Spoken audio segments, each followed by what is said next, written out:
Good evening, ladies and gentlemen. Welcome to the Burke County Board of Commissioners regular meeting for Tuesday, February the 20th, 2018. I'll be calling the meeting to order at this time, and I'd like to remind you to silence your mobile devices. If you have telephones, laptops, those kinds of things, please put those on silent mode. And I'll ask those speakers who may be speaking tonight to either come to the podium or to the table, and be sure to turn the microphone on so that we can hear you. Madam Clerk, I'll note that all commissioners are present with the exception of Commissioner Carswell, who had to be away tonight. County Attorney, Manager, and Clerk is present. This time we'll have our invocation. Dr. Wayne Johnson, are you here? I hadn't had a chance to see you. Okay, in his absence, I'll ask Pastor Doyle Holder of Philadelphia Baptist Church. Brother Holder, you'll go to the podium, please, sir, and we'll stand in just a moment. And then our folks from Valdez Elementary School will be helping us with our pledge tonight. And just before we pray, let me remind us of the tragedy in Florida this week. Let's remember those folks there as we pray together. And then also I want to extend sympathy to Sheriff Wilson and all of his family in the passing of his father over the weekend as well. And also a little thing going on across the waters, the Olympics. We'll congratulate those Olympians for their good work for our country. So let's stand together and have our invocation. Our Heavenly Father, we thank you for the privilege to gather tonight. We thank you for the men and women who are willing to serve our community and our county. We thank you for their willingness to do that. Father, thank you for the opportunity that we have together tonight. We thank you for the freedom that is ours. And Lord, as was mentioned, we pray for those in Florida that are grieving the loss of those 17 souls. Father, we don't know why those things happen, but you've told us in your word that we are to understand those things can be a warning that we might change the future as we vote and as we meet and as we make changes in regulations. Father, I pray that you would bless this meeting tonight, that you would give us wisdom. Lord, give us clarity of thought, clarity of voice. And Father, we do thank you that on the desk tonight, we've got the saying, "In God we trust." And Father, I pray that that might be our prayer tonight. And when we go from this place, we'll go rejoicing that we had a voice and that we sought your will and your wisdom. Father, we thank you for the good news of the gospel of Jesus Christ. And we are thankful that because we are free in him, that we are free indeed.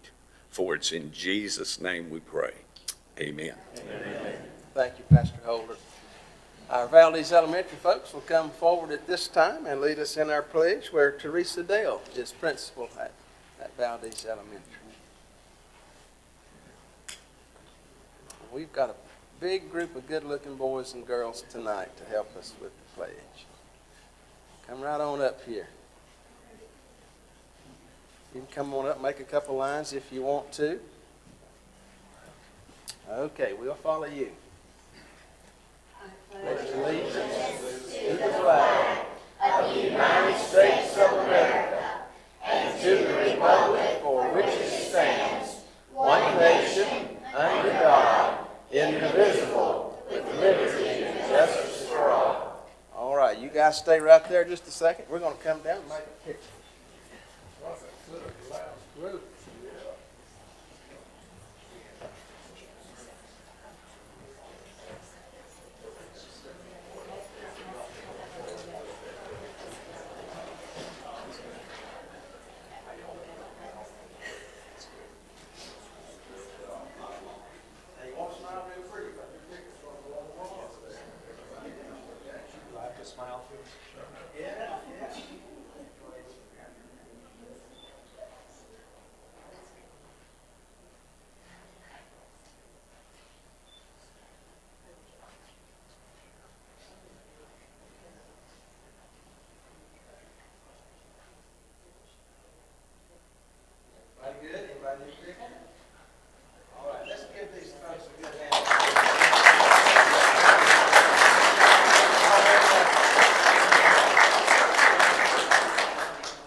Okay, this brings us to approval of our agenda tonight. Gentlemen, you've received our agenda in advance. Any concerns about the agenda?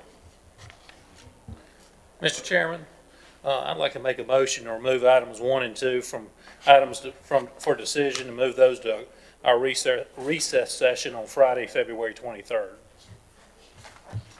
Okay, gentlemen, you've heard this request to move items 1 and 2 from the decision items to our recess meeting. I suppose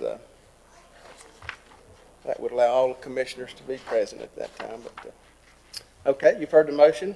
Those in favor, please signify by uplifted hand. That's 2, and those opposed? That's 2 against 2. That motion fails. I'll entertain a motion at this time to hear the agenda as presented. Mr. Chairman, I so move. All right. Mr. Chairman, Yes. I'd like to make another motion, please.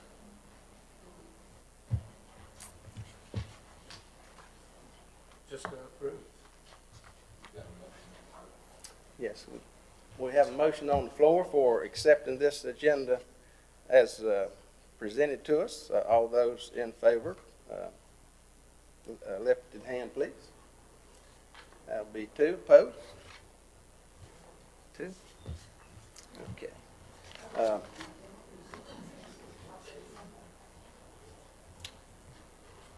All right, Madam Clerk, I will change my vote then and go with the those approved, and we'll take the agenda as approved. Okay? Is that kosher, Mr. Attorney? All right, thank you. All right, let's move on to approval of meeting minutes. We have minutes from January 2nd, 2018, our Board of Commissioners pre-agenda meeting, and minutes from January 16, 2018, Board of Commissioners regular meeting, and we did have some an amendment corrections requested for the, I believe that was the January 16th, Madam Clerk, and you should have received those, so I'll entertain a motion to approve those minutes with that change.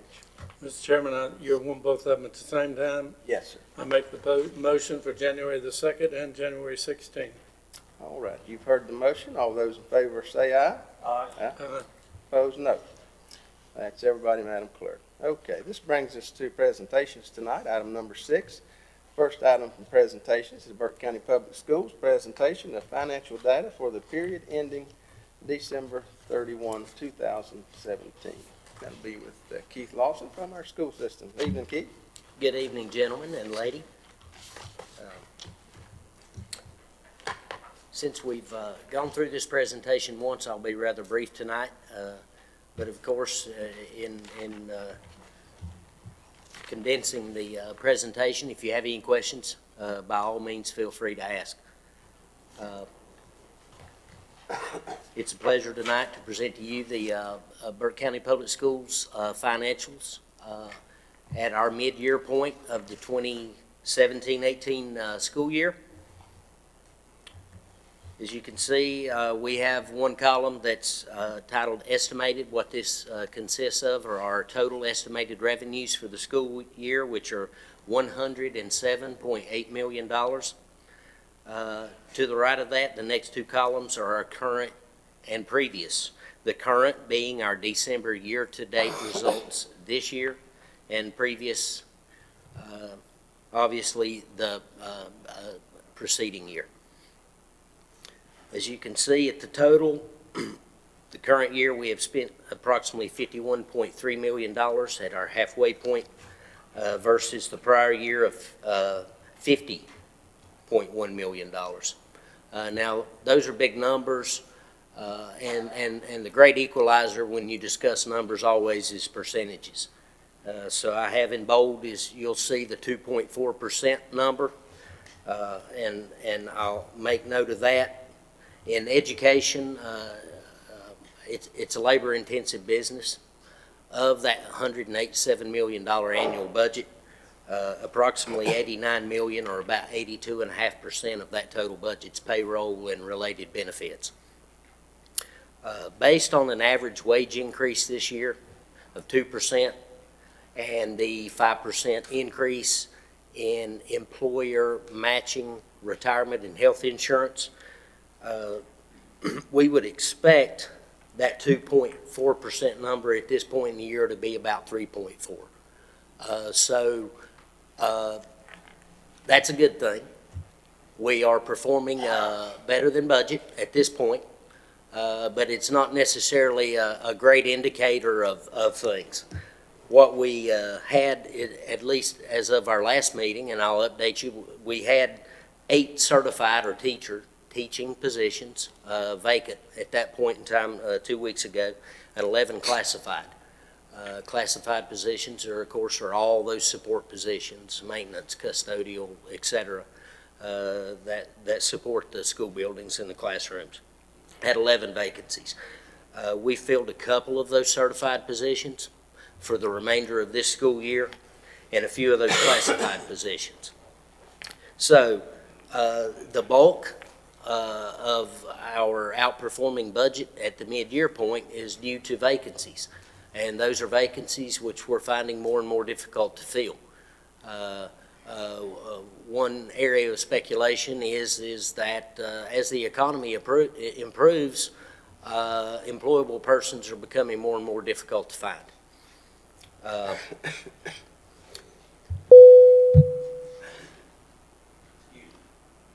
Oh, okay, I'm sorry. All right. So again, in summary, we're about 1% or a little over $1 million ahead of budget. What that indicates, and based on those vacancies and even filling those at this point for the remainder of the year, is that we will outperform budget. So we don't anticipate using any fund balance this year, which certainly also will have an impact on our coming request to you, the county, for our next school year. So with that being said, I'll entertain any questions you may have. Thank you, Keith. Any questions for Keith on the presentation tonight? All right, hearing none, we'll entertain a motion to accept the report as presented. Thank you. Mr. Chairman, I move that we accept the report. I think all of us got our questions answered during the presentation. All right, thank you, Maynard. All those in favor say aye. Aye. Opposed, no. I believe that's all of us, Madam Clerk. Thank All you. right. Thank you, Keith. Item number 2 is Partners Behavior Health, this update from their operations, and that'll be presented by Tara Conrad. Evening. Hi, good evening, Mr. Chairman, members of the board, Madam Clerk. Thank you for allowing me to come and present update from Partners regarding numbers from our first quarter reporting. These figures will include numbers reflective of the 12 months ending September 30th, 2017. So as you can see by the slide, we served a total of 4,893 Burke residents. We have this grid broken out by disability, age group, and funding stream. For example, in the disability category, you have intellectual, developmental disabilities, mental health, and substance use. Funding streams include Medicaid and non-Medicaid, which are state dollars. State dollars are used to cover services for individuals that may be indigent or do not have another funding stream. As you could tell by the grid, we served 430 in intellectual developmental disabilities, with the majority being adults over the age of 21 and in the Medicaid category. In mental health, we served 3,379, with the majority being adult mental health over the age of 21. And substance use, we served a little over 1,000, with the majority being adult over the age of 21. On the next slide, we have cost of services served by disability. Again, we have the same breakout by disability group, by funding stream, and age group. So for total of $32,715,957. As you can tell, intellectual developmental disabilities, we spent a little over $19 million, with the majority of that being under treatment for adults over the age of 21. Mental health, a little over $11 million, with funding, the largest majority of funding, children aged 3 to 21. And in the substance use category, we spent a little over $2 million, with the majority in the adult with substance use issues category. The next slide represents county expenditures, and for county expenditures, we contract with various providers within the community, and we utilize this particular funding stream to cover services that may not be funded by Medicaid, state dollar, or it may cover individuals that do not qualify for the two items, state or Medicaid funding. For example, we contract with Good Samaritan Clinic for psychiatric support and medication to Burke residents in need. They served 102 unique patients and 491 prescriptions for an expenditure of a little over $200. We have contracted with Catawba Valley Behavioral Health Care for services in your local jails. They provide assessments as well as substance use treatment. They saw 96 unique individuals during the first quarter of the year for a little over $6,000. We also contract with Catawba Valley Behavioral Health Care for psychiatric support. They serve 585 patients at a little over $22,000. Blue Ridge Health Care, we also contract with them. They receive Medicaid funding, state dollar funding, as well as county funding from us to provide treatment for individuals. They have not billed any at this point, which is not unusual. We usually receive a bill after around third quarter after Medicaid or state dollars has been exhausted in their contract. We were also able to extend hours at our Burke Integrated Health Center, which treats both physical and behavioral health needs. Regular hours at that location is 8 to 5. We were able to extend substance use treatment hours to Monday, Wednesday, Friday until 8 p.m. Mental health treatment services were extended Thursdays until 7 p.m. and medical services were extended Monday through Thursday until 5:30. The SOAR worker is an individual who helps link other individuals with needed benefits that has a more sustainable funding stream, such as federal funding or Medicaid. And that individual started in November, so we should see some numbers related to how many individuals were served during our second quarter reporting. Consumer housing, this is a category we utilize to help individuals living with mental illness secure housing. At the end of this report, we did not have any accessing funds at this time.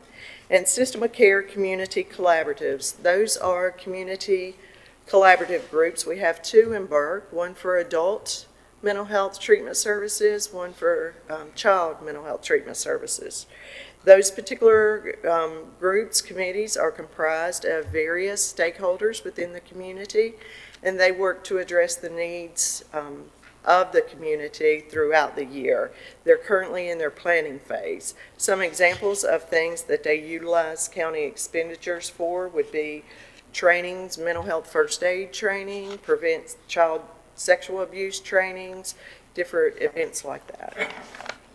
So that concludes my presentation. Do you have any questions? All right, thank you, Tara. Any questions for Tara tonight?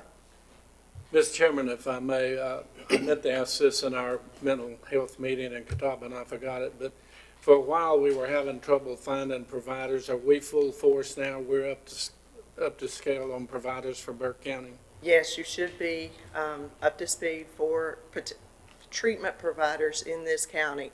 However, every year we do an annual needs and gaps assessment to determine whether there's another need in the community for something that may be an emerging need, or perhaps a provider left the area. So we do that on an annual basis and recruit what we need for this area. Thank you for the report. It's a good report. Any other questions? All right, hearing none, I'll entertain a motion to accept this report as presented. Mr. Chairman, so moved. All those in favor say aye. Aye. Opposed, no. I believe that's all of us, Madam Clerk. All right, this brings us to item number 3, Western Piedmont Community College, presentation of financial data for the period ending December 31, 2017. And Sandy Holman's here to make that presentation. Evening, Sandy.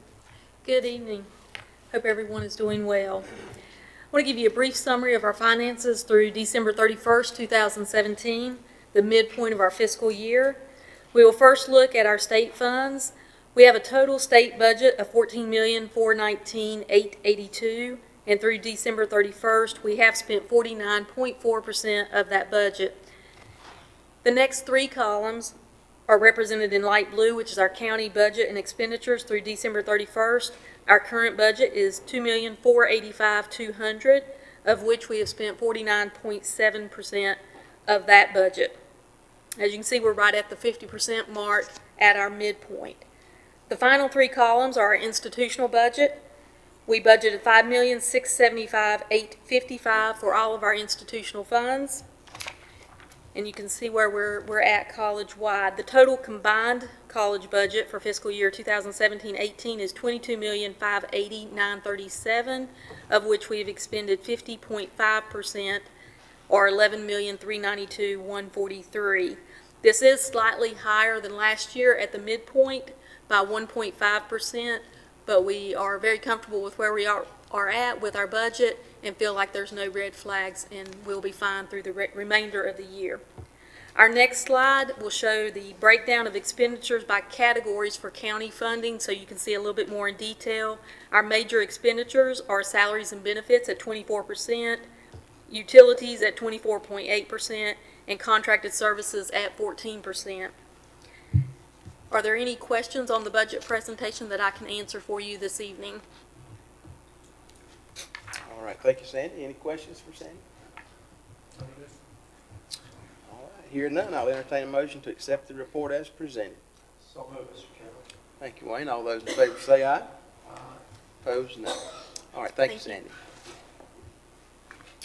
Item number 7, tonight's scheduled public hearings. We do not have any scheduled hearings tonight. We'll move on then to item 8, informal public comments. Madam Clerk, any speakers tonight? Thank you, Mr. Chairman, members of the board. We have quite a few speakers tonight. I would call Mr. Jack Carroll to the podium.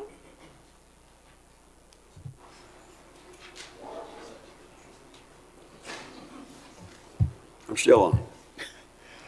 Well, I'm Jack Carroll, and I'm here to talk to you about a project that I've been working on for some time. I didn't do much headway there, so we're back to address the same issue. We're trying to get a memorial on the old courthouse square, or either the current courthouse, to honor all those veterans in all wars, from Civil War up until present, to honor those people from this county.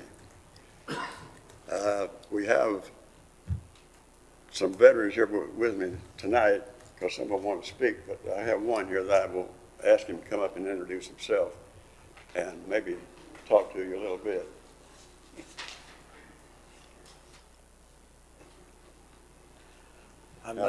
I'm not really sure what I'm doing here. My name is Carl Memel. Been a resident of Burke County since 2002. Wish I'd have made it longer. I'm a combat veteran from World War II, served in the Pacific Theater for 18 months. Lost my hearing as a result of it, and I'm very interested in the project that we're talking about tonight. Thank you. Okay, thank you. And so I don't really have too much to add to what I talked to you about last time. And I'd like to know if we can make a decision tonight, if we can get an okay to do that. Because when I started this, my goal was to have it finished by Memorial Day of this year. But as time goes by, we haven't made much progress, so I don't know if we're gonna make it, even we get approval tonight, to unveil that on Memorial Day. So that's all I'll have to say right now, but I'll have some other things to say after the other people speak. Thank you. All right, thank you, Mr. Carroll. Mr. Champ Ray.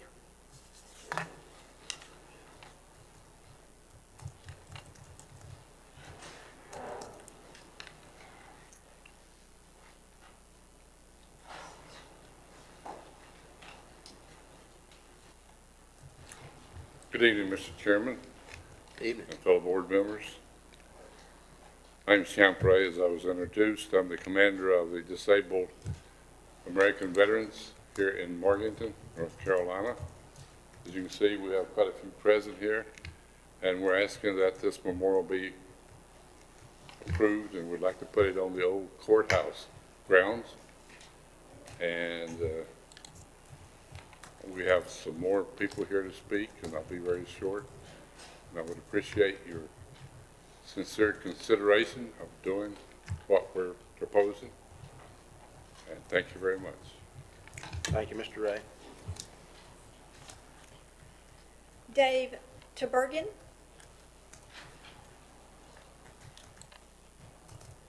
Good evening, gentlemen, ma'am. I'm a 20-year veteran of the Air Force, and in the Air Force, we do a lot of strange things. That's understood. I'm sure my other comrades will agree with me. My little part here is to say we need to really honor all of our veterans that have come from Burke County, and this is one way to do so, by putting their names on one location, not jumping from one place to the next place, down the hall, down the street, even down to Rutherford College, where they have a very beautiful monument. It's what Burke County needs. We don't have that right now, and I'd really like to see it myself. That's all I have to say. Thank you, Mr. Bergen. Miss Hope Hoyt, pardon me.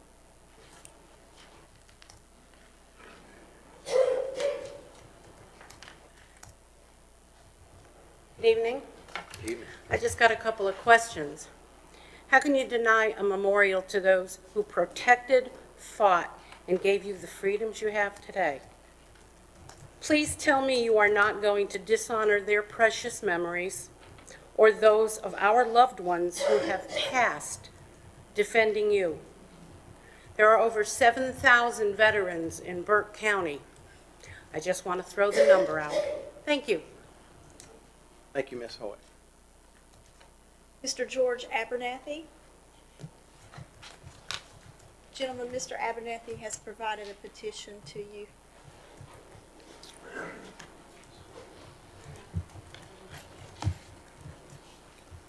Good evening. I'm George Abernathy from 8120 Old NC10 Hickory, North Carolina.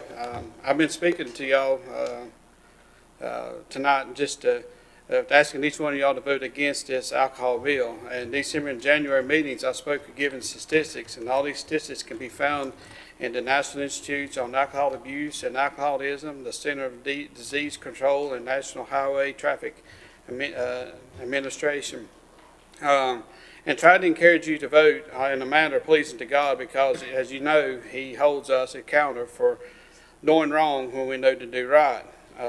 Author David Batten, best-selling author, national award historian, and founder of the organization Wall Builders, states in his book entitled Original Intent that Congress shall make no laws respecting the establishment of religion or prohibiting the free exercise thereof. And if you look the way it's broke down what it says, it does not say anything concerning state or local government. The public is using the Constitution to try to shut up the church and say they cannot say no to the sale of alcohol on Sunday or limit any other uses. It does not mean or pertain to the state or the local government. This is a school book our children have. It's called Life Management. It's from Rebecca It says in the United States, in the United States each year contributes to an estimate of 16,500 alcohol-related traffic deaths, 10,000 murders, 3,000 deaths from falls, 2,000 deaths from fire, 1,000 deaths from drowning, 6,000 other fatal accidents, 8,000 alcohol-related suicides, and 45,000 deaths from alcohol-related activities. There were 57,000 Americans killed in the conflict during the 9 years of the Vietnam War. During that same period, alcohol killed more than 1 million people in the United States soil. Shakespeare wrote about drinking alcohol beverages when he said, "Oh, that men should put an enemy into their mouths to steal away their brains, that we should with joy, pleasure, rival, and applause transform ourselves into beasts." Even Shakespeare knew of the consequences. This poem mentions nothing about the abuse and neglect of hungry children, broken homes, long-term effects of fetal alcohol syndrome, and all the other causes alcohol brings to the children, which, by the way, have no control of their circumstances. Most of you have heard of the song, "Jesus Loves the Little Children of the World." In God's Word, in Matthew 18, verses 1 through 10, tells how precious children are to God. He even says it would be better for a millstone to be hung around the offender's neck and be drowned in the depths of the sea. It also tells us that men whom offense commits, God will hold us accountable. Appreciate your time, and I had fully intended to ask the people to stand up and just let y'all pick out which one y'all would say to pick out which one should die when you pass this bill, because that's basically what you've done. Thank you, Mr. Abernathy. Reverend Doyle Holder.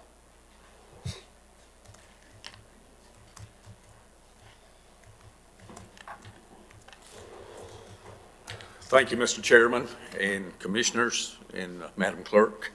First thing I'd like to say is I'm glad we don't have a clock on the pulpit at my church. But I do appreciate the honor, appreciate what you are doing and the opportunity to address this concerning the ABC store proposal that you will be voting on. And of course, we've heard much in the last several months about opioid abuse. And of course, that is prevalent and prominent. We see it in our churches, we see it in our schools, we see it people drinking and driving. We also are familiar with the fact that there are many states that have approved the use of marijuana. Many of those, particularly marijuana, is strictly for the revenue purposes, that we can find a way that we can raise money, and of course in raising money we can hopefully have a good use for that money that we raise in those instances. But gentlemen, it's not always a good thing when we are willing to be counterproductive. And of course, if you voted tonight to approve opioid use or to the sale of marijuana so we could raise revenue for the county, you probably would think, well, that's absurd in our area, in our part of the state. I'm thankful in our part of the United States. But we are being asked to vote on tonight about putting ABC stores in our community. And of course, I suspect that the reason for that is to raise those revenues. And of course, it does raise revenues. But as Brother George shared, sometimes raising revenue without causing a counterproductive result is not a good thing.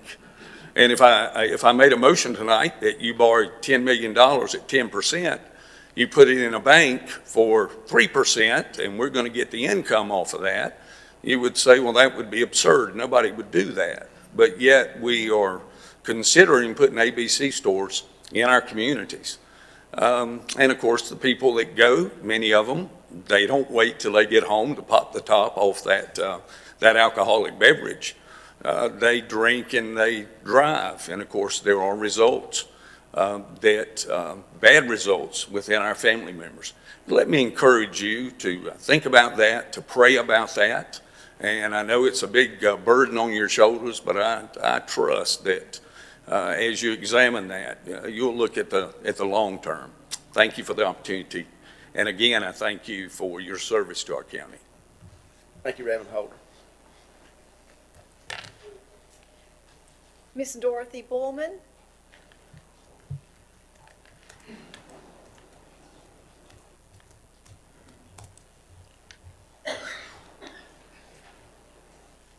Howdy. I'd like for y'all to reconsider your decision on the matter of building alcohol ABC stores in the communities. I'm a product of an alcoholic father. We lived through abuse. We didn't know where our next meal was coming from. We didn't know where we was going to sleep. We were left on the wrong side of a highway, not knowing where we was going or anything. And not only that, but I had a brother. It didn't take but one drink to turn him into an alcoholic. And then I had a nephew that got killed by a drunk driver. Now, if you don't think that don't affect a lot of family members, it's affected my entire family. There was 8 of us, brothers and sisters, and then we had children, and it's affected everybody. And thank you for listening to me. Thank you, Ms. Bowman. Miss Sue Schottenbrand.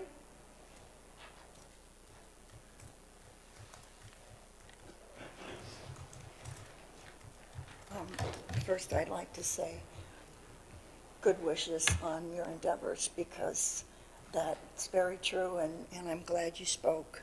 I'm here on a completely different topic. I'm representing Linville too, and we want to get our taxes lowered. I understand that some of these things, your ABC place is going to get you some more taxes, but we've had many years where our taxes keep going up. Anyway,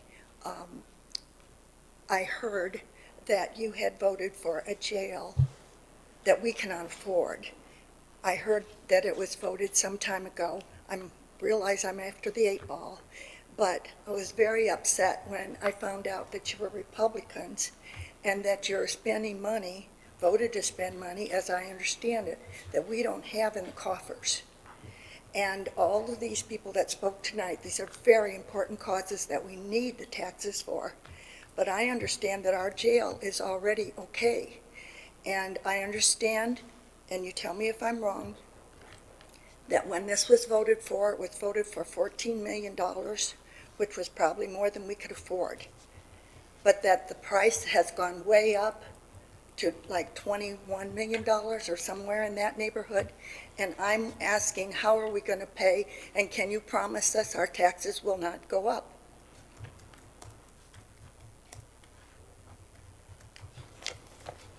Do you talk here?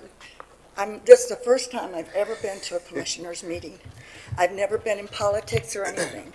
But I was so upset when I heard that our taxes were going to go up again and that we didn't have the money here. I'm a transplant from Indiana. We retired down here 22 years ago. I've never been in Morganton because I travel with my family and everything, but I'm involved now, and I'm really worried about this situation of overspending and our taxes going up. I'm a senior, retired, 72 years old, and that hits hard. Thank you, Ms. Shelton. It is public comment, and we don't interact. We just listen to what you guys have to say during this time frame. Well, how do we find out what happens, or how do we find out how to put our taxes down? Do we need to get everybody to sign something? Well, again, of course, the jail project has already been voted on.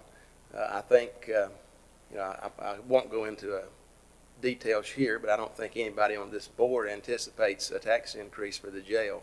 At least I certainly do not. But this is not a discussion period, and that's the reason we have the public comment, and you're welcome to make those, and we take that into consideration as a board and move forward with how to go from there. Just make sure I understand, when is there a discussion period? Is there a discussion period? Well, always this public comment is time for folks to come and have their say. And then, of course, we as commissioners, we are in your community. You can call us, talk to us at any time. We're representing you. So you're the stewards of our habitats. Yes, ma'am. Thank you. That's all the cards I have, Mr. Chairman. All right. Thank you, Madam Clerk. That's all.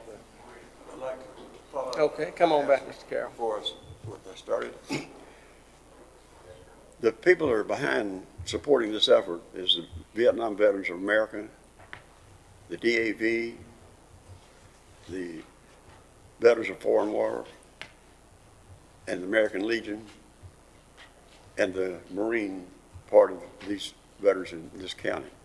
So we have a lot of people behind this wanting it done, get it done. So I would like to get an answer from the Board of Commissioners as to when they can tell us they will do this or they won't do this. And since we're running short of time, I want to ask the commissioners to allocate $50,000 from the fund balance to support this, to fund this project. And I'd like to get an answer on that also. So thank you very much for your time. All right. Thank you, Mr. Carroll. All right, that completes our informal public comments tonight. This brings us to item number 9, consent agenda. I'll ask our county manager to review the consent agenda at this time.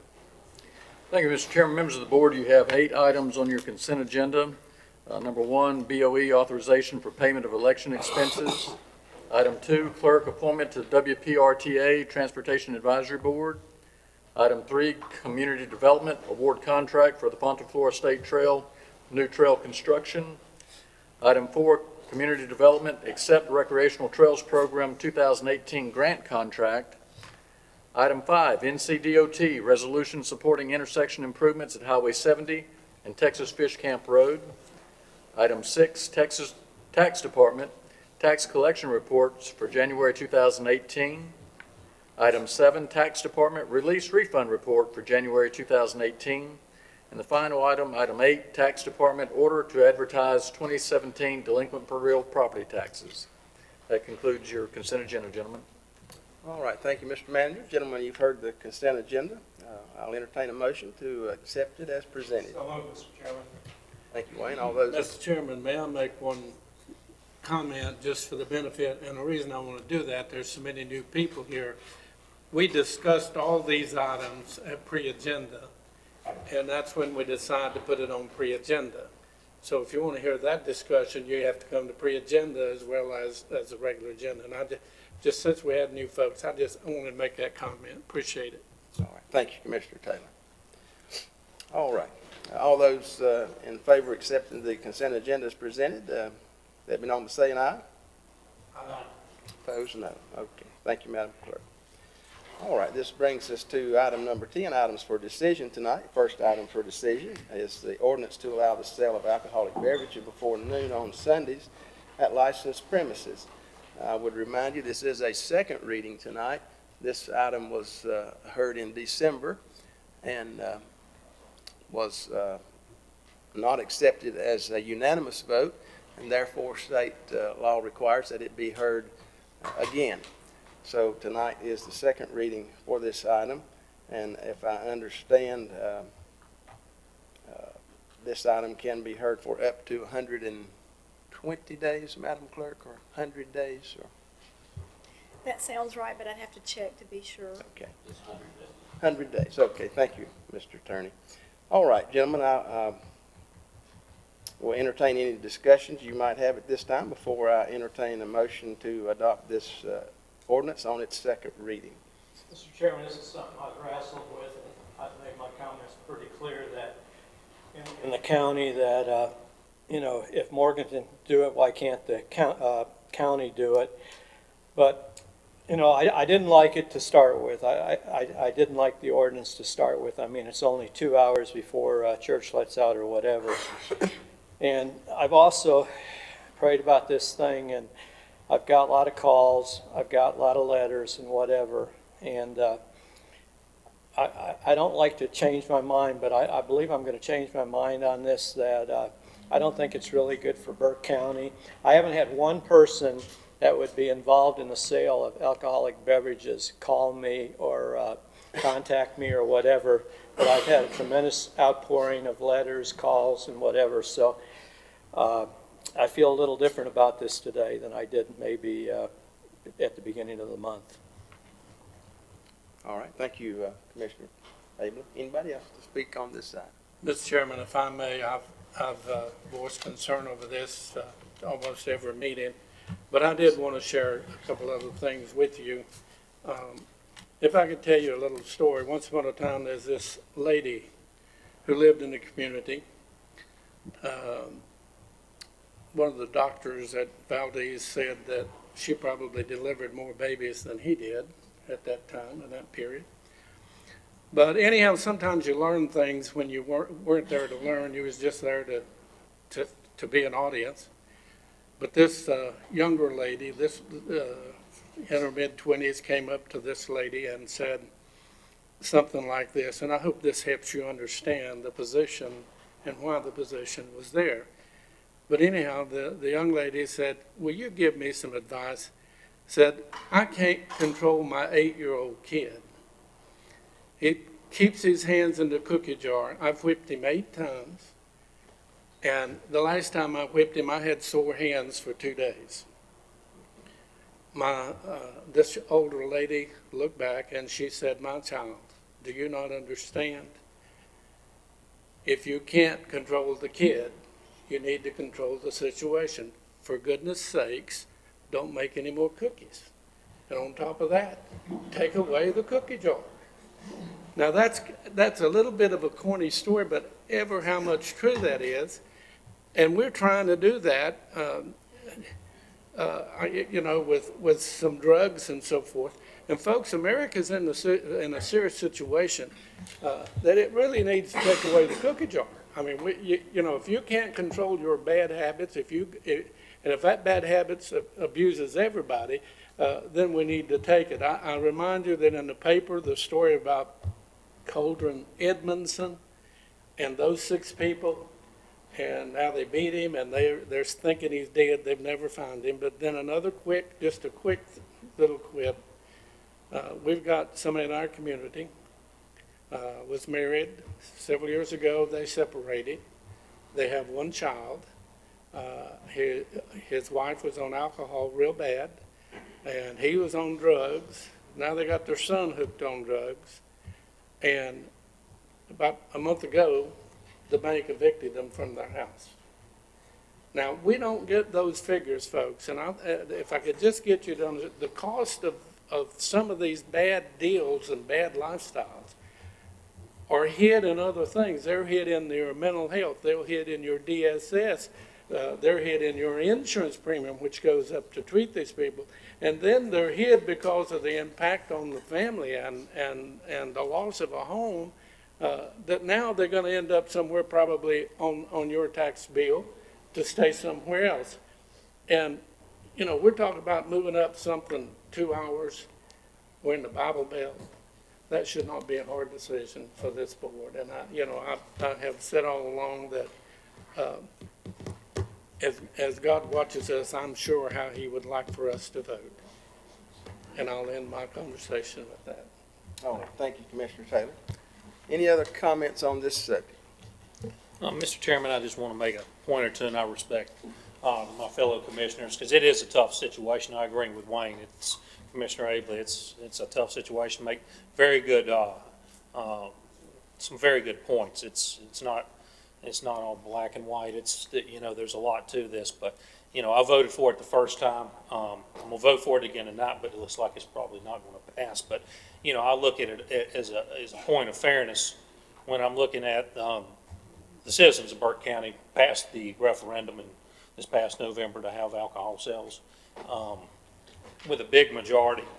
Glen Alpine, Valdez, Morganton adopted similar ordinances to the one we're talking about tonight in August, September, and October respectively, and Conley Springs approved it on December 4th. So I just look at it as a point of fairness, but I do respect the opinions of the other side. Thank you, Commissioner Mulway. Any other comments on this matter?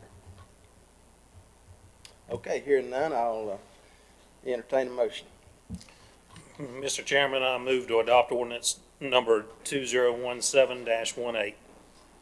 Thank you, Scott. All those in favor of the motion as presented signify by the uplifted hand. And those opposed? Madam Clerk, motion fails 1-3. All right, this brings us to item number 2, County Manager request for qualifications for jail special inspection services. Mr. Manager? Thank you, Mr. Chairman, members of the board. You're aware we're moving forward with the construction of a new jail. Part of that construction, it would be wise to have special inspections to make sure that the rebar is put in right, welds are done properly. So we issued an RFQ for these services.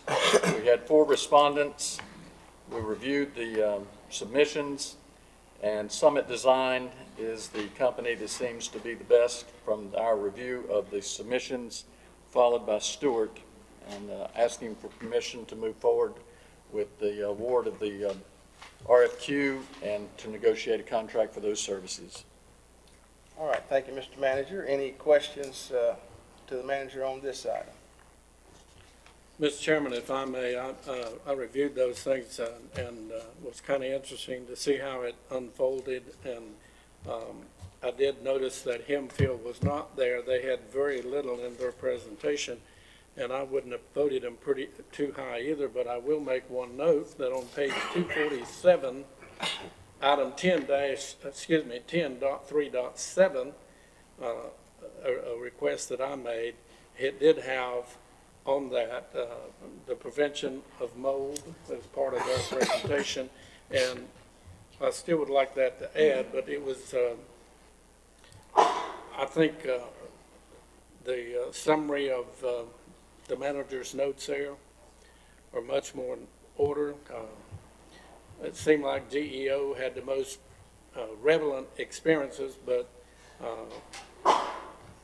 BLE had lots of schools but no jails, and you're doing a jail. So, and one of them had smoke control, and I just wanted to bring that to y'all's attention. How important is that in a fire? That might be very important and needs to be added to the stuff. But they did some thorough, good presentations, and I appreciate it. That's all the comment I had. All right, thank you, Commissioner Taylor. Any other questions, comments on this item? All right, hearing none, I'll entertain a motion at this time. Mr. Chairman, I move to authorize the county manager to negotiate and enter into a contract with Summit Design for special inspection services for the new jail. If an agreement cannot be reached with the recommended firm, the manager is authorized to negotiate a contract with the second and third ranked firms. All right, thank you, Commissioner Mulwee. Those in favor of the motion as presented, please signify by the uplifted hand. Mr. Chairman, one more question. We noted he was going to negotiate. Is there a top price? Is there a high? We have an idea of what kind of money is generally you're going to be charged for this type of service, and it could be up to $150,000 for a project this size. You're talking about the total of 71,000 square feet. Again, it won't be any more than it absolutely has to be, and that's why I like having the flexibility. If they don't want a deal, then I go to the next one. Yeah, well, that's the reason I asked the question. You said negotiate. I just was looking for the price. Thank you. Sorry for the interruption. No problem. Any other questions? All right, those in favor of the motion as presented by Commissioner Mulwee, please signify by the uplifted hand. Madam Clerk, that's 4-0. All right, this brings us to item 11 tonight, reports and comments. Excuse me. And item number 1 is the County Financial Report for a period ending December 31, 2017. This will be presented by Paul Imes, our Deputy County Manager, Finance Director. Evening, Paul. Evening. Thank you, Mr. Chairman, members of the board. The document you have in front of you, the first page shows the county's general fund, which is the fund where it accounts for all the general property taxes of the county, the sales tax, and basically the items that the board allocates to the various functions of the county. I won't read down through each of these line items, but it's presented. The first section is the revenues, broad categories, property taxes budget 45 million. Through December 31st, we've received 35, and so we still have a balance of 9.8 million left to collect. The heavy collection months are July, August, December, and January, so as the year proceeds, that number will still continue to go up, and but we're on pace with where we were last year, so we're should be in fine shape at the end of the year on property taxes. The next two categories are sales tax. They're broken into the county's general sales tax that the board allocates to various functions. Then there's a special Article 44 sales tax that is allocated for use to the school budget. You'll notice that in the general sales tax, we're at 49.5%, so we're right on target through half a year to meet that budget. The sales tax for the schools is a little bit ahead percentage-wise, but that will end up being just slightly ahead of the budget number on that because the amount per month is almost equal. Then everything else is lumped into all others, and the bulk of that money is generated from fees and revenues from other government organizations for DSS, Health Department, and EMS charges and things like that. So overall, if you look at the total budget for revenues and where we are, we're at 60%. And that is in line with last year's December. We were at a little over 60.1 last year, so everything's in good shape as far as revenues. On the expenditure side, if you look down, there's about 6 departments overall. You got the schools, debt service, DSS, EMS, health, and the sheriff. Those are the largest departments. They account for 70% of the overall budget. So if you look at just those, you'll see that they're all within the 50% range at this point in time. I do want to point out debt service, that number will be at the end of the year almost exactly to the penny because the bulk of the expenditures that will be incurred in April, so that number will end up being at 100%. DSS, it looks like it's a little behind, but what's happened there is the state has started paying daycare and Medicaid transportation directly instead of flowing through the county. So actually, if you make the adjustment for those expenditures that were not going to be, flowing through the county, it's really more at a 44% expenditure pace, which is still in line with where we need to be. EMS, that's a little bit behind just strictly because we haven't completed EMS Base 6 yet, but it's still at 44%. Health Department is in line with where they were last year, 43%. And the sheriff, his numbers, he's at 45%. And that reflects the additional $250,000 the board's already allocated to house inmates and other outside county facilities. The only item that I think is worth mentioning, as I mentioned in pre-agenda, there will be a request, I think it's actually on next month's meeting, the Sheriff's Department will be asking for additional funds to take care of some medical costs for inmates. So, and that's a cost that you never know. I mean, depends on who you arrest and incarcerate. They could have huge medical problems or they could have none. So that's sort of a shot in the dark as far as how much you need for medical cost. Any particular questions on the general fund departments as listed there? I'll be glad to try to answer those. If not, we'll move on to the next page. The only question I had, Paul, it's kind of a general overall question, and you answered at least half of it. But I was wondering if any of those items that were under 35% we need to be concerned or an explanation on. Need to be some corrective ways to do the quotas.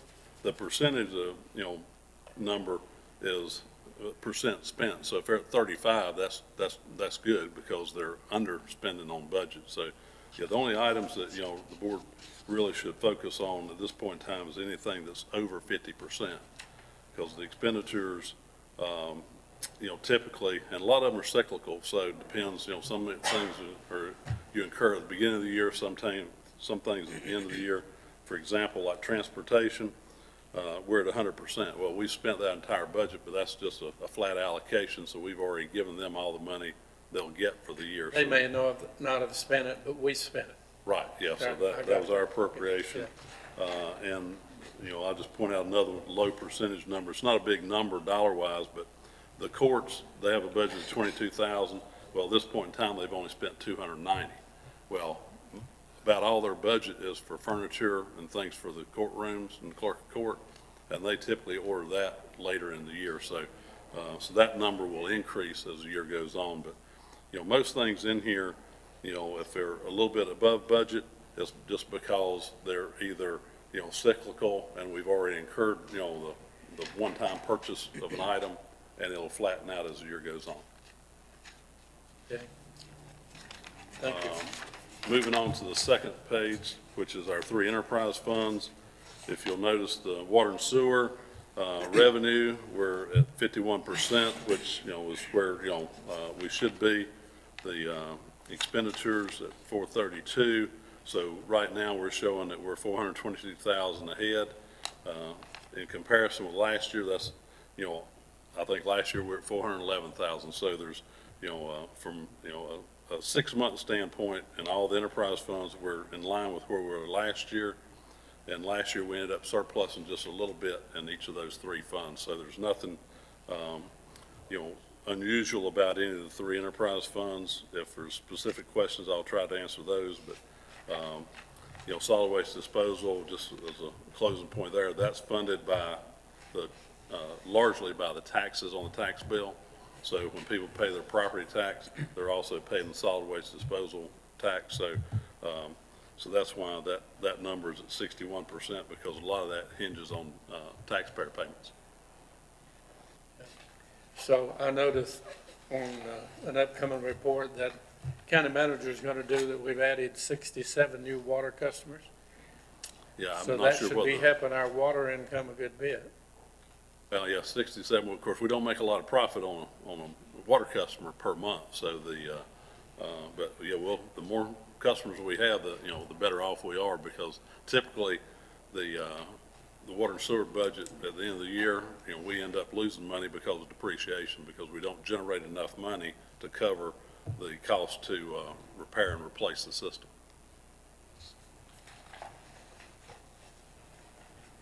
Other questions for Paul? All right, here none, I'll entertain a motion to accept this report as presented. So moved, Mr. Chairman. Thank you. All those in favor say aye. Aye. Opposed, no. Thank you. All right, item number 2, County Manager, it's 2017 Summary of Accomplishments. Thank you, Mr. Chairman, members of the board. I hope this is one of the more pleasant parts of our meeting. We get to show you some things. Steve, is that ready to go? All right. I'm going to try to operate the clicker and talk at the same time, which could be a dangerous feat. Let's go with the first one. That shows our friends with BDI. As you know, Burke County is the largest single funding source for BDI. Then you have, followed by the city of Morganton and the town of Valdez. If you look at that, the total new jobs that were coming from the projects that occurred in this last year was 686 new jobs. The total new investment is $112.9 million, and the total of grant funds received for these projects is $4.8 million. And next slide, you see pictures of some of the projects, and one of them that was huge to our community was Continental expanding. That was a $40 million investment and 160 new full-time jobs. But that, as Paul Harvey used to say, is not the entire story. Part of the story is, had we not been successful in this project, more than likely Continental would have closed the doors in 5 years, because the product that they are producing would become obsolete. So by winning this new project and investment here in Burke County, we have kept them here and the jobs that they had, plus the new jobs. One of the things that we run into is workforce. and the folks at BDI initiated the Work in Burke marketing campaign to try to help with that. I won't be able to go through these verbatim, but I just want to click through some of these. Here about total building permits issued, 1,240 permits, total fees collected, $205,806.65. Total zoning permits issued, 637. Our folks also assisted with surveying damage when we had the tornadoes and bad weather. This is one I think Commissioner Abley particularly likes, the Fauna Flora State Trail, as well as Commissioner Mulwee. I believe you were up there this past weekend and said there was all kinds of folks going out on our new trails. If you look at that right-hand side and you see about the middle picture, that is not a real pine tree. That was fabricated by Oak Hill Iron and is amazing. They also did this work back here behind us, and they did the benches outside. Now you saw they're probably kind of flimsy looking because they're only about 2.5 inches and may only last about 200 years, but I think we're going to get our money out of them. Next, we have some about our agriculture and field crops and landscape management. And I apologize if I go through them too fast, but I know y'all want to get home before 10 o'clock. Food and nutrition, food safety, cooperative extension. 71 people were trained and or certified in safe plates and food preservation. Local foods, 512 Burke County residents increased their consumption of fresh fruits and vegetables. Next, we had 4-H youth development. 268 teens participated in leadership opportunities. 1,255 youth gained more experience in science, technology, engineering, and math. Burke Emergency 911 Center completed the simulcast Phase 2 of the VHF fire paging upgrade. They also updated the master street address guide for the county, added the trail maps in CAD for Linville Gorge, Brown Mountain Access, Lake James State Park, and Fauna Flora State Trails. And with all our visitors, some of them do get up there and get a little turned around, and they wind up having to go up and find them and bring them home. There's some more pictures of the 911 center, and that's where we also house whenever we have a large emergency. They go in there for EOC operations. There's one of our new ambulances, and we purchased 15 of the new Panasonic Toughbooks. They're rugged laptops to help their EMS folks. And there's some of our youth with the 4th Annual EMS Public Safety Day, July 15th, 2017. Here they were awarded the American Heart Association Mission Lifeline EMS Silver Achievement Award for continued excellence in care for the STEMI management heart attacks. Next, that is the skeleton of our new EMS Station 6 down in the southern part of our county. If y'all weren't around to hear it, we did a groundbreaking, and one of our deputy director told us about when he was on the truck, and the truck was stationed at the hospital here, and if they got a call for a stroke or a heart attack at South Mountain, it was 28 minutes, lights and siren, to get there. By putting a station down there on Miller Bridge Road, we are going to take a tremendous cut in the amount of response time, plus it will be staffed 24 hours a day. And that's all great and good for the south end of the county, but it also means that the ambulance that's stationed at the hospital, unless the EMS 6 base is tied up, won't be pulled down there. They'll be available to take calls here in Morganton. So you begin to have a much larger impact by trying to answer these holes in our coverage areas. The Fire Marshal's office, they stay busy, especially with forest fires and tornadoes. We also get into swiftwater rescues and other water accidents and need the swiftwater rescue boat, as well as helping at accident scenes and working to continue to improve the county's search and rescue program. Next is a first.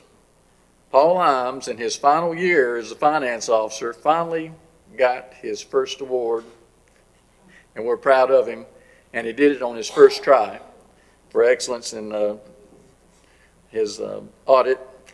And then we also got an increase in our credit rating from AA2 from AA3. And this is the third highest rating for Moody's investors. And the credit rating increase is based on the economic and financial condition of the county. A rating of AA2 indicates a low risk of default to investors. So that helps us with our interest rate. And that last occurred when we did the financing for the new elementary school. We'll show you a picture of here in a minute. General Services relocated Emergency Management, Parks and Recreations Department storage area prior to groundbreaking for the new Burke County Jail. Took over building maintenance of the Foothills Higher Education Center. Assisted with project oversight during construction of the Burke County Public Library and Senior Center in September. And there's some other pictures. That middle one was prepping the site for the EMS Space 6 to go to. Water and Sewer, they completed the Ecker Creek Pumping Station Emergency Bypass Project, completed engineering of Highway 18 South Ronia Road Water Line Project, added 83 new customers to our water system in 2017. They also provided site preparation for emergency management, parks and recreation equipment storage there with our bulldozers out at the landfill.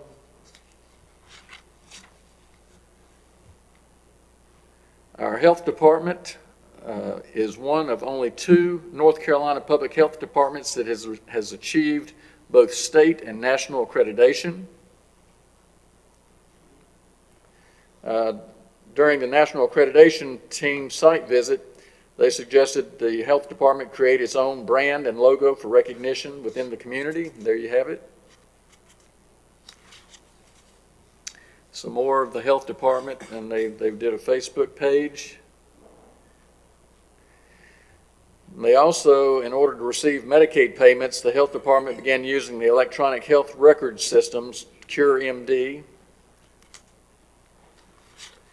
There's another picture of our health department folks, some of the new Christians walking team. The health department has been involved in helping us with the workshops and community forums about the opioid problems here in Burke County.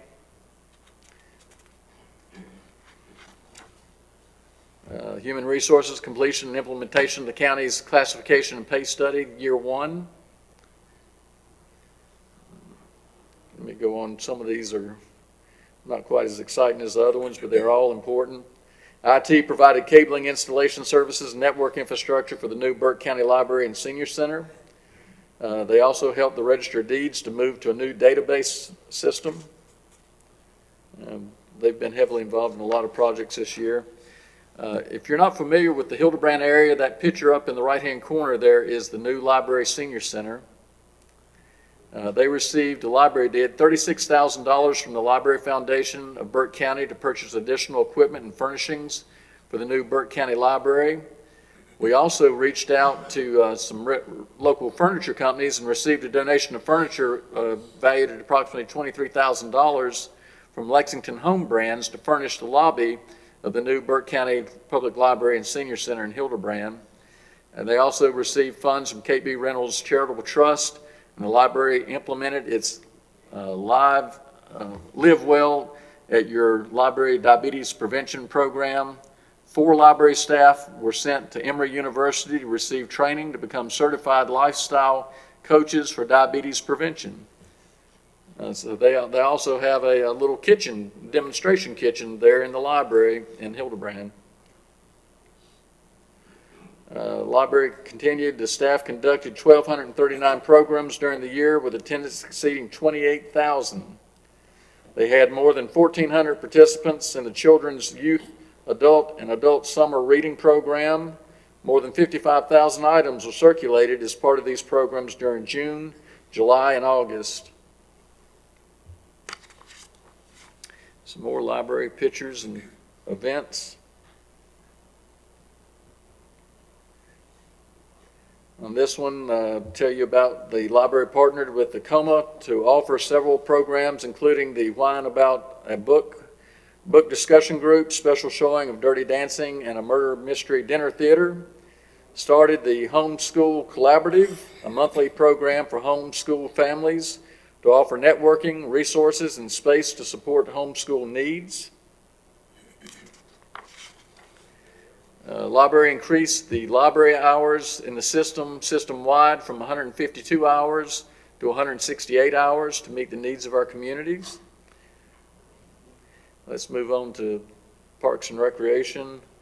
We completed the Simpson Park Playground project with adding a new water fountain, new sod, grills, and fence around the play area.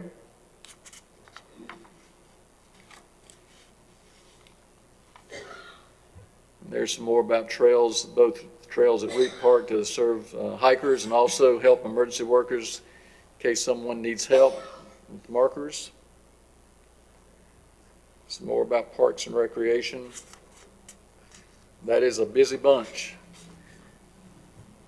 I'm going to go through a bunch of pictures of different types of activities that the Parks and Recs folks have done, but there's all kinds of youngins have things to do through our Parks and Rec system, and that's not just because of staff. There are a tremendous number of volunteers that really make that happen. Without the volunteers, we would not be able to offer the robust system or services that we are able to provide.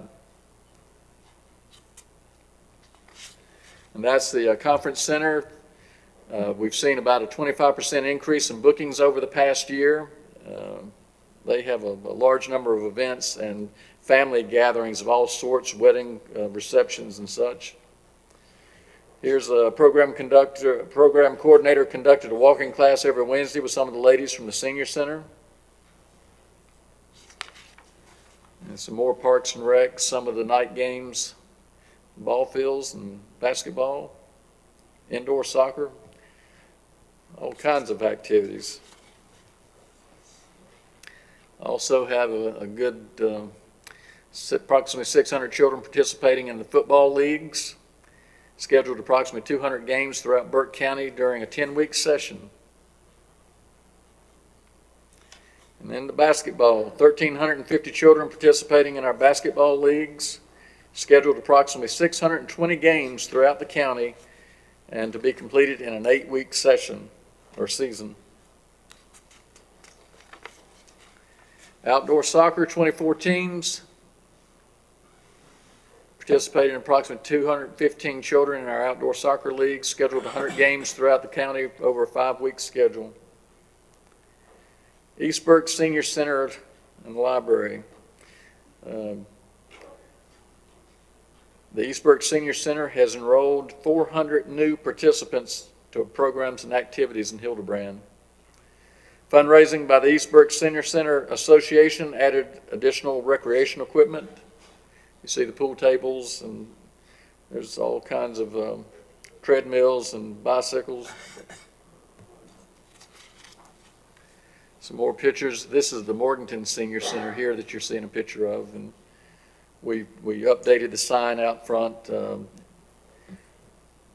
original sign had been made out of brick, and I believe it had seen better days.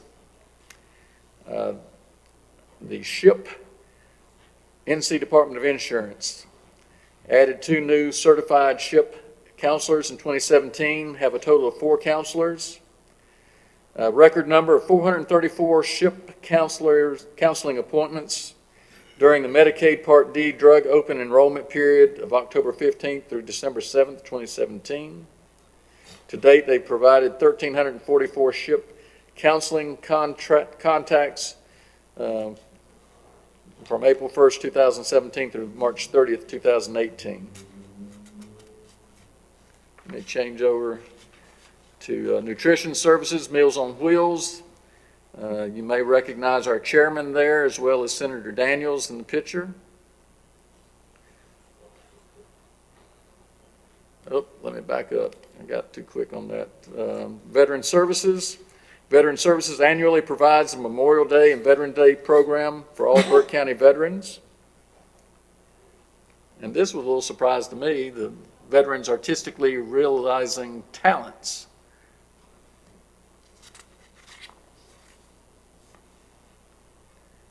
And here we've got the 50th anniversary Vietnam War commemoration.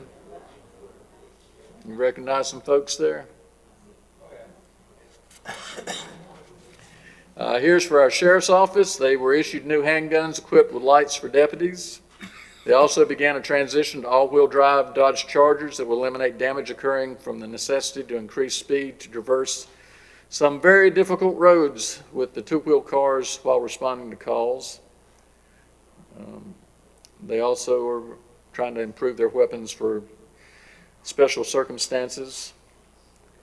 Let me go on to the Sheriff's Department. 2 of the past 3 Burke County Downtown Jail state inspections have been perfect, 100% compliance. That's where folks are generally held before they're taken upstairs for actual trial. And they're brought back down, and then they're transferred back out to Burke Catawba once they're no longer needing to be at the courthouse generally. Also replaced a 20-year-old communication system for our special weapons and tactical teams. You see the helmet there and the radios. Let's see, social services collaborated with Partners Behavioral Health to provide a therapist that is housed at the department and will work directly with clients who may struggle with mental health or substance abuse issues with no additional cost to the departments.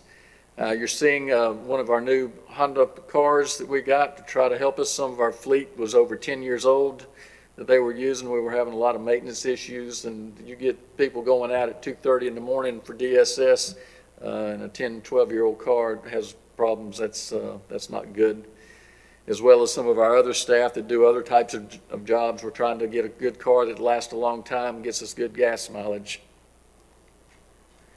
Soil and Water Conservation District presented conservation education programs to all 15 elementary schools and all 5 middle schools in Burke County. They also partnered with Patton High School AP Science students and the City of Morganton Parks and Recreation Department, reaching approximately 1,600 students during the 2-day event. Cost share programs there. Burke County Soil Water Conservation District was allocated almost $156,000 from the state of North Carolina to implement best practices on local farms and urban lands. Here's some more of our federal cost share programs, pictures of that. Through the federal cost share program, Environmental Quality Incentives Program, contracts were obligated in the amount of $366,000 on Burke County farms. And in the county manager's office, Burke County's Facebook page has received over 1,200 likes, and follows and posts have reached thousands of people. In Atlanta and Pittsburgh as part of the requirement for the $300,000 Brownfields grant process. Let me move on to the commissioners.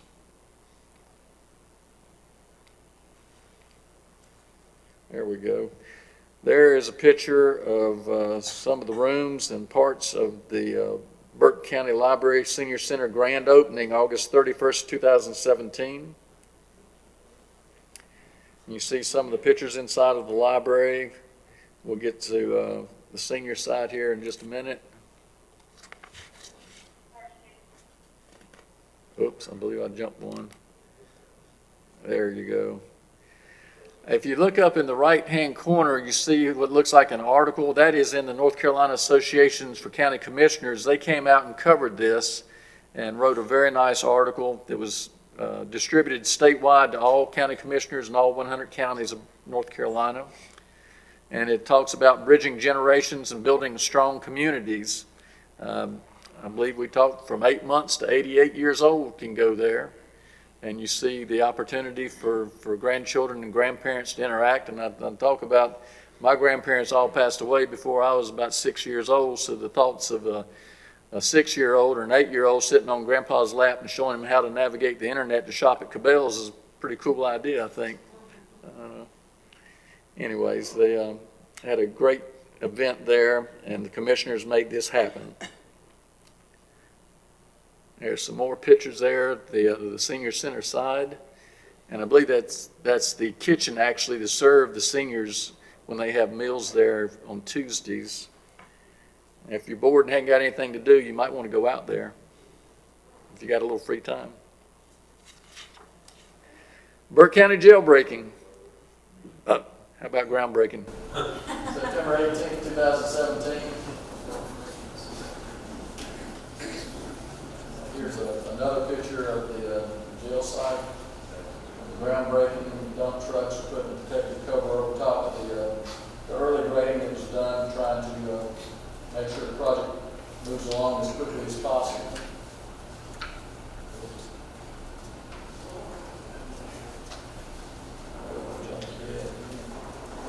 This is a picture of the new Mountain View Elementary School. Now, this is a school project, but in order to get the financing, the county commissioners had to do the work to make that happen.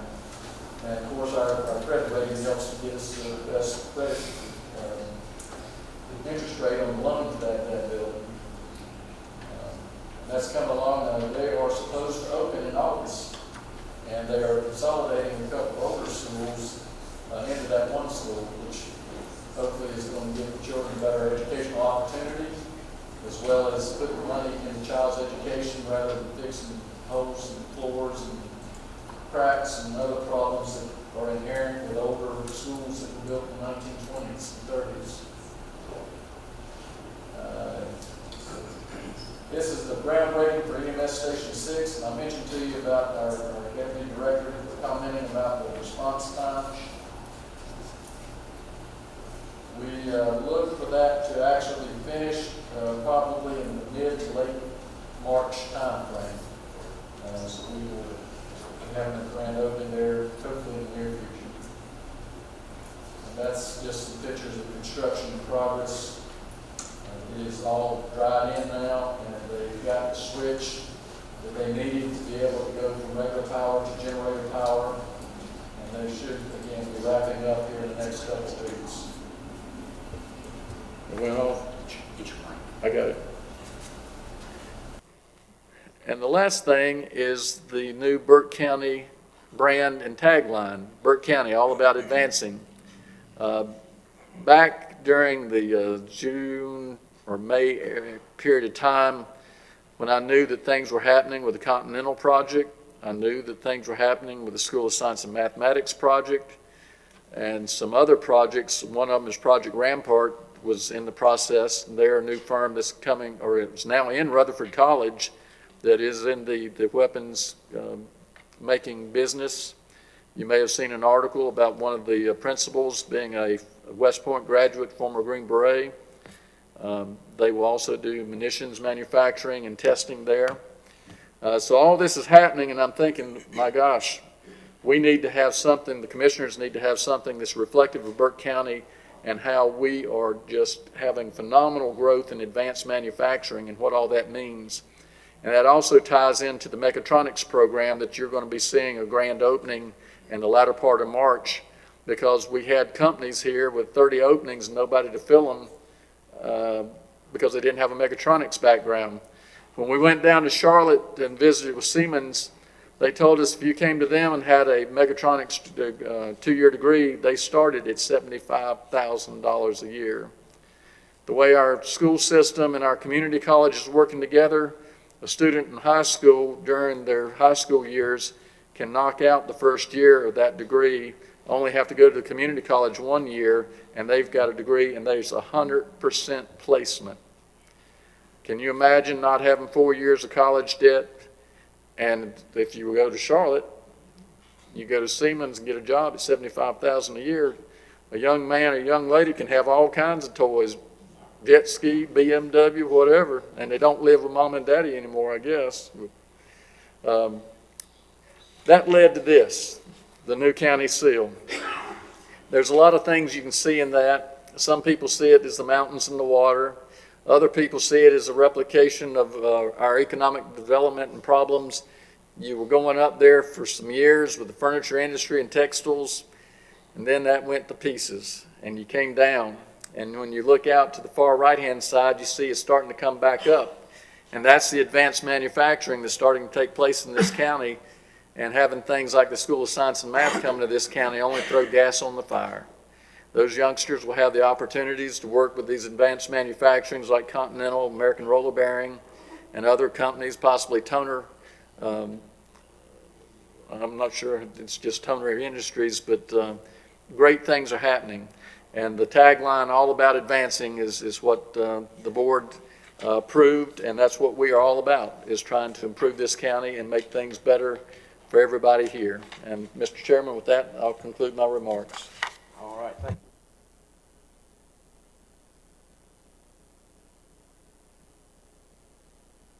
you. All right. To add,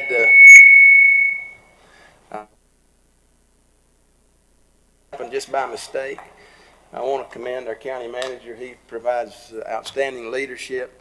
We have county department heads, county employees that do just a phenomenal job. All these things that we've just seen don't happen on their own. It takes good people doing a good job every day, and I want to commend our employees as well as our manager for the excellent work that he's doing.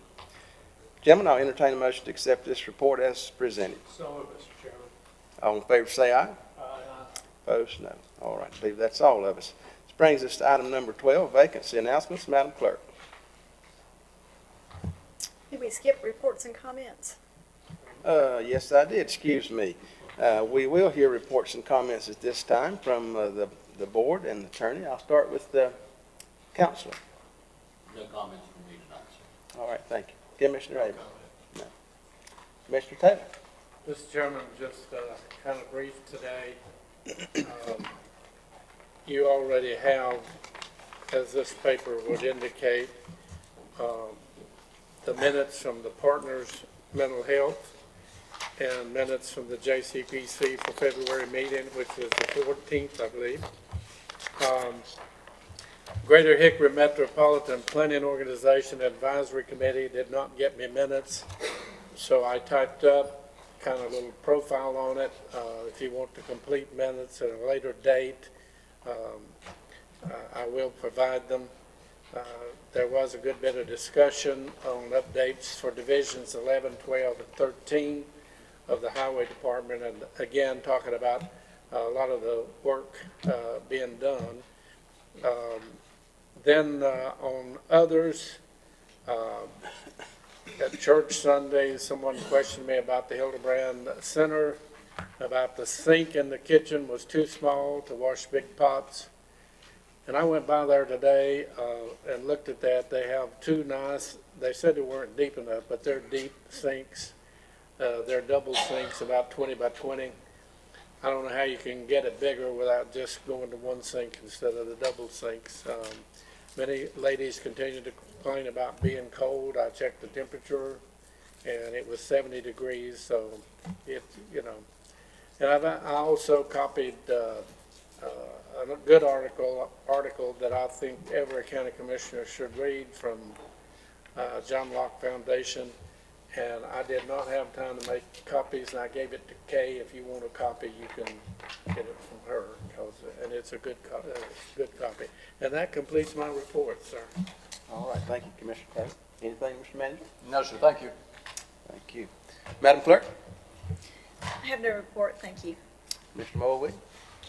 Yes, Mr. Chairman, I did attend a Parks and Recreation meeting last week. Just to give you kind of an update, so far they have 36 weekends booked at Reap Park this season, so that's up from last year. They've done 442 background checks that we initiated last year for the safety and security of the kids. They also have 54 events already booked at Foothills Conference Center this year so far. Brian mentioned how much use we're getting out of that, and it is really coming to fruition. So they're doing a great job down at Parks and Rec. Also attended several weeks ago a productive Tourism Development Authority Board retreat. Lasted roughly half a day and was held at the community house.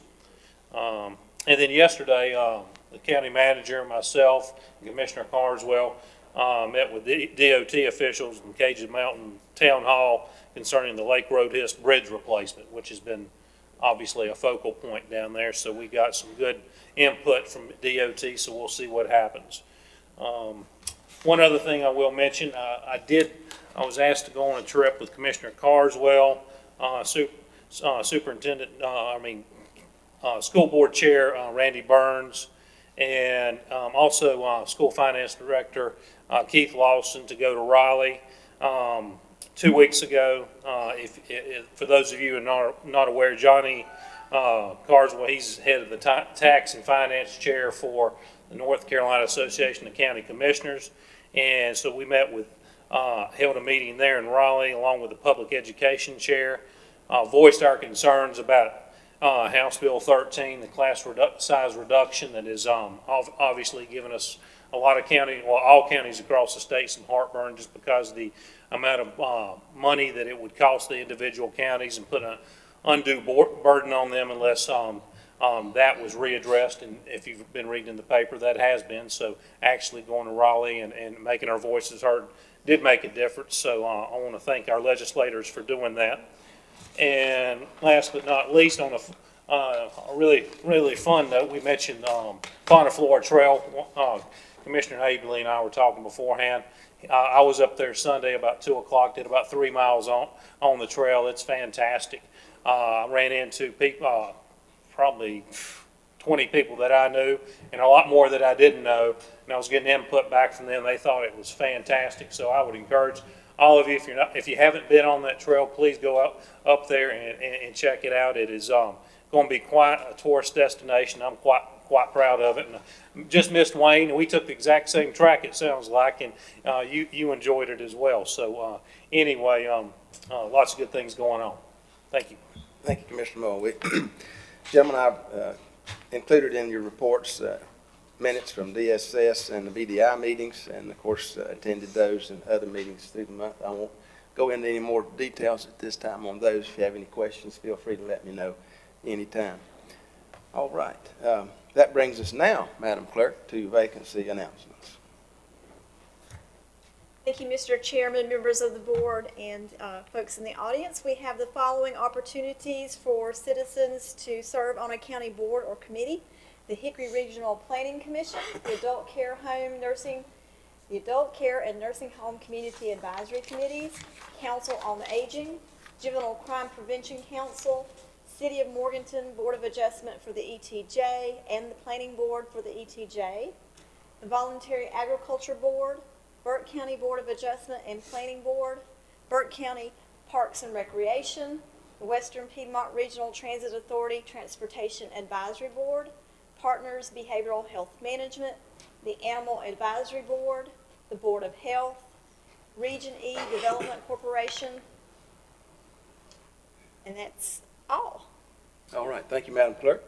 And I would encourage you to take advantage of many of these if you have time and can serve on some of these committees and boards. Please see the clerk, contact her. She can give you the information on any of those that might be of interest to you. And we would certainly encourage you to participate as much as you can. All right. This brings us to item 13. We do have need of a closed session tonight to discuss threatened or pending litigation, to preserve attorney-client privilege, to discuss economic development matters, and to discuss personnel matters. I'll entertain a motion to go into closed session in accordance with NCGS 143.318.11A3, 4, and 6. So moved, Mr. Chairman. Thank you, Wayne. All those in favor say aye. Aye. Opposed, no. I believe that's all of us, Madam Clerk. We'll take about a 10-minute recess here before we begin our closed session. And let me thank you all for being here tonight at our meeting.